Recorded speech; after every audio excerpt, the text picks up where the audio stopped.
What is going on, No Horsing Around family?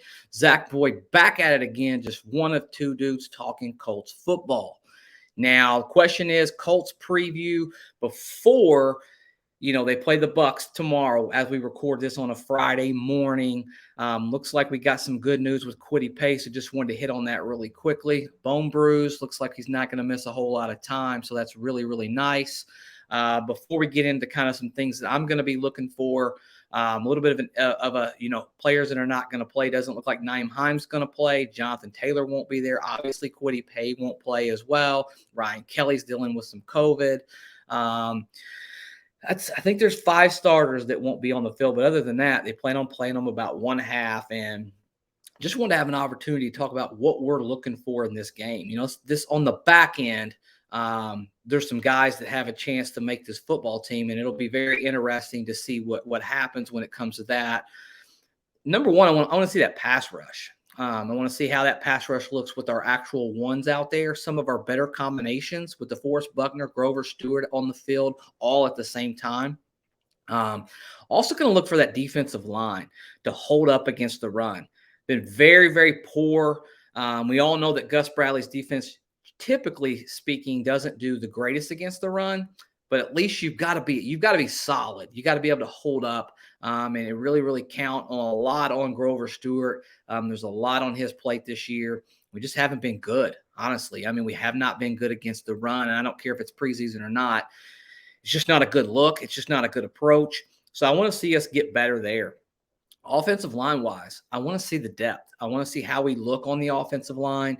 I want to see some of those final guys fighting for those roster spots. Who's going to make it? Who's in and out?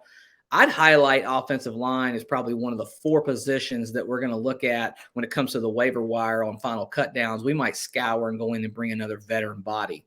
A little bit of good news with Dennis Kelly. He's been on the field, at least watching practice. He hasn't even been doing that for a while, so maybe he's getting a little bit closer to being ready to go and being a backup for us. A nice veteran left tackle presence. Also, I want to see those cornerbacks, how they perform. You got guys like Dallas Flowers, and you got Tony Brown out there fighting for their lives for a possible job, a last roster spot.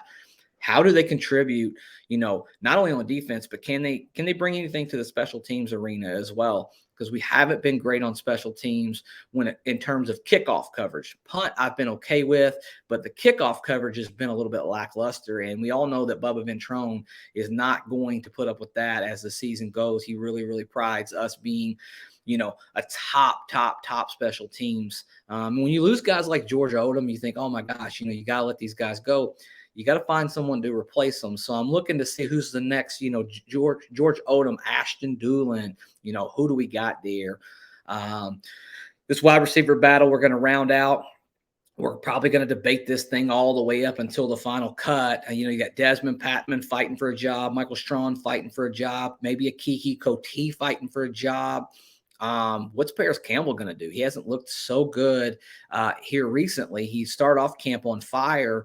He's had a few moments where he's flashed, but he's got to get healthy. He's got to put it together. And I'd like to see his connection with Matt Ryan, as we're going to get to see about 1/2 of him against, the Bucs this Saturday at 7:30 here in Indy.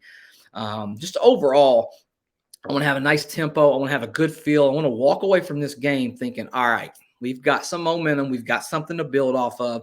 We've seen our guys go out there and play. And who's getting better every single week over week. Alec Pierce has another opportunity to go out there and practice and work on some of that timing, some of those routes against a higher level of talent. I'd like to see Strawn and Patman both get at least one series against the ones just to see where they're at.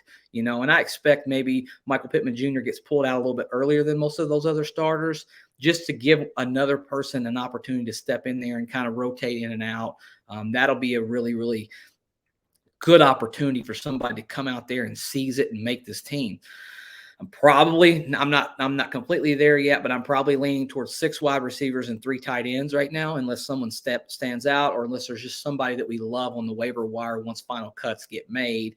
Maybe you roll with 6 wide receivers and 3 tight ends and just keep them all active, on game day, and just see what you got there. Outside of that, guys, I mean, there's just a few spots that people are fighting. You've got some really interesting, fascinating linebackers that are also fighting for this job. You've got Weatherford over there. You've got a JoJo Doman that's fighting for over there. I think the thing that puts them over the top, when they make their final selection, how can they affect special teams as well?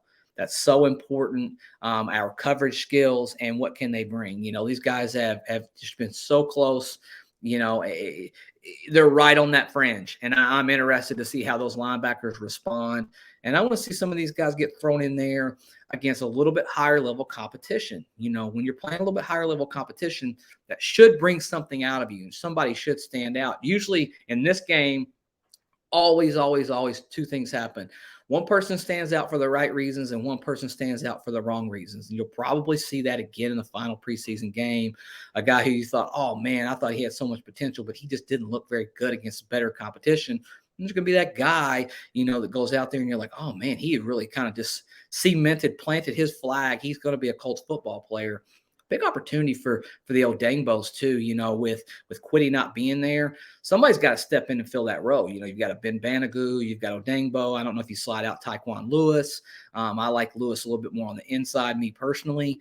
But it'll be interesting. It'll be interesting to see how they play against a little bit higher level of competition, and can they still bring that tenacity and get to that quarterback. Ultimately, that's what matters. And Tom Brady's going to get that ball out fast, expected to play. In this game.